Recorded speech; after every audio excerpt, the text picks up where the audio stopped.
14 గ్రామాల ఆరాధ్య దైవం నెల్లిముక్కు పెంటమాంబ అమ్మవారి జాతరకు భక్తులు పోటెత్తారు.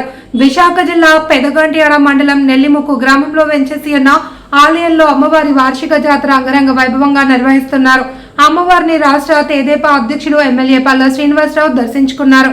ఆలయ సంప్రదాయం ప్రకారం ఆయనకు పూర్ణ కుంభంతో స్వాగతం పలికారు. దర్శనానంతరం వేద పండితులు ఆశీర్వచనం అందించారు. అమ్మవారి దయతోనే ఈ ప్రాంతం సుభిక్షంగా ఉంటుంది అన్నారు. ఉత్తరాంధ్ర నలుమూలల నుండి వచ్చిన భక్తులతో ఆలయ పరిసరాలు కిక్కిరిసిపోయాయి. ఎక్కడా ఎటువంటి ఘటనలు జరగకుండా న్యూ పోర్ట్ పోలీసులు గట్టి బందోబస్తు ఏర్పాటు చేశారు.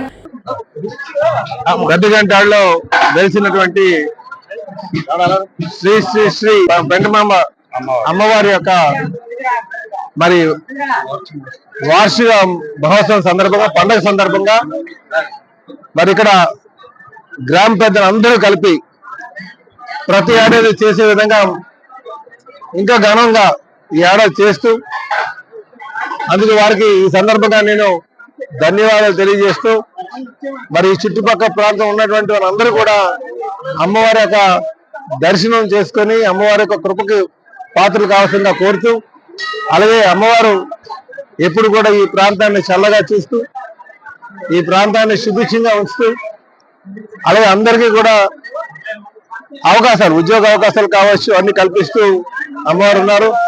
మరొకమారు అమ్మవారిని ఈ సందర్భంగా ఈ ప్రాంతం సుభిక్షంగా ఉండేటట్టుగా, భవిష్యత్ తరాలు అందరూ కూడా హ్యాపీగా ఉండేటట్టుగా, ఇప్పుడున్న తరాలు కూడా హ్యాపీగా ఉండేటట్టుగా, మన పిల్ల పాపలందరూ కూడా మంచిగా స్థిరపడేటట్టుగా అమ్మవారు ఆశీస్సులు అందించాలని చెప్పి కోరుకుంటూ నాకు ఈ అవకాశం కల్పించడం